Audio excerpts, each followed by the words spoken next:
కార్యక్రమం చేసినటువంటి దుర్మార్గుల పైన ఈ దుర్మార్గుల పైన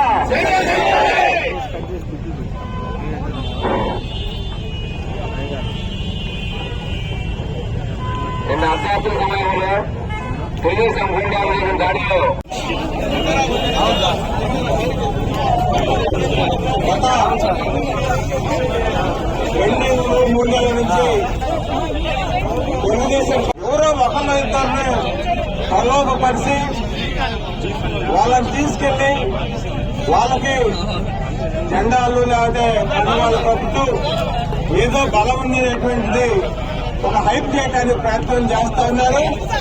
అంతేకాకుండా గ్రామాల్లో ఎవడు యాక్షన్ ఈరోజు స్వర్గీయ డాక్టర్ వైఎస్ రాజశేఖర రెడ్డి గారి విగ్రహాన్ని ధ్వంసం చేసినటువంటి కార్యక్రమంలో అందరూ కూడా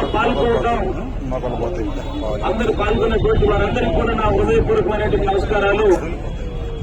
ఇప్పటి వరకు గడిచినటువంటి కాలంలో ఎప్పుడు కూడా 2009 తర్వాత ఇటువంటి దుశ్చర్యలు ఎక్కడా జరగలేదు.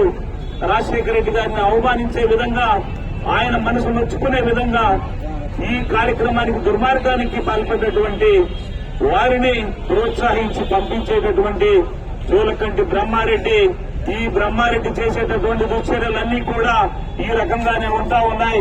ఏది జరిగినా, ఎక్కడ ఏమి జరిగినా నాకు ఏమైతే అదిలే, నాకేముంది, ఎవడో ఒకడు నా పక్కన చేరిపోతారు. ఒక ఊర్లో ఒక చిన్న గొడవ జరిగితే ఎవడో ఒకడు నా వైపు ఉంటాడు అని చెప్పేసి ప్రతి ఒక్కరిని కూడా ఉసిగొల్పుతూ అతను చేసేటటువంటి దుశ్చర్యలు, కవ్వింపు చర్యలు ఘోరంగా ఉన్నాయి. ప్రజలందరూ కూడా విఘ్నులై ఉన్నారు. ప్రతి ఒక్కరికి ప్రతి ఒక్క విషయం గురించి అవగాహన ఉంది. మీరు ప్రతి ఒక్కరిని కూడా మీ ఇష్టం వచ్చినట్టుగా రెచ్చగొడతా ఉన్నారు. ఈ రెచ్చగొట్టి తద్వారా ఎదుటి వారు కూడా రెచ్చిపోయి ఏదైనా చేయాలని చెప్పేసి అనేటటువంటి మనస్తత్వంతో, క్రూరమైనటువంటి మనస్తత్వం కలిగినటువంటి బ్రహ్మారెడ్డి చేసేటటువంటి ఈ దుశ్చర్యలను సామాన్య ప్రజలు అర్థం చేసుకోవాలి. ఎక్కడ ఎటువంటి సంఘటన ఏమి జరిగినా వాటన్నిటికీ కారణం ఎదుటివారని చెప్పేసి అనేటటువంటి నిందలు వేసే విధంగా ప్రవర్తిస్తా ఉన్నాడు. ఇటువంటి కార్యక్రమం కొక్కునూరులో నిన్నగా సంబంధం చిన్న కార్యక్రమం చేశారు. కార్యక్రమం చేయడం ద్వారా అక్కడ తన కార్యకర్తల్ని రెచ్చగొట్టి ఈ రోజు రాజశేఖర రెడ్డి గారి విగ్రహానికి ఈ రకంగా చేయడం అనేది దుర్మార్గమైనటువంటి విషయం. ఈ విషయం పట్ల పోలీసులు తప్పకుండా చర్యలు తీసుకోవాలి.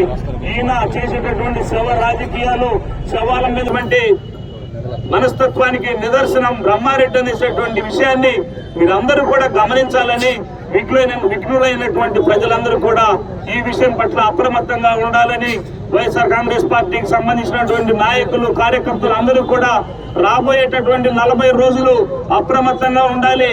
వీరు చేసేటటువంటి కుయుక్తులన్నింటినీ కూడా మనందరం తెలివిగా వాటిని తిప్పికొట్టాలని చెప్పేసి రాబోయే 2024 ఎలక్షన్ ముఖ్యమైనటువంటి ఎలక్షన్ కాబట్టి జగన్మోహన్ రెడ్డి గారిని ముఖ్యమంత్రిని చేస్తే ఇప్పటి వరకు కొనసాగుతున్నటువంటి పథకాలన్నీ కూడా కొనసాగేటటువంటి పరిస్థితి ఉంది. ఆ విషయాన్ని ప్రతి ఒక్కరికి, ప్రజలందరికీ కూడా తెలియచేసి మరలా మనల్ని రెండోసారి ముఖ్యమంత్రిగా జగన్మోహన్ రెడ్డి గారిని ఆ సీట్లో కూర్చోబెట్టాలి. మరలా మనం మాచర్ల నియోజకవర్గంలో వరుసగా 5వ విజయకేతనం ఎగరవేయాలి.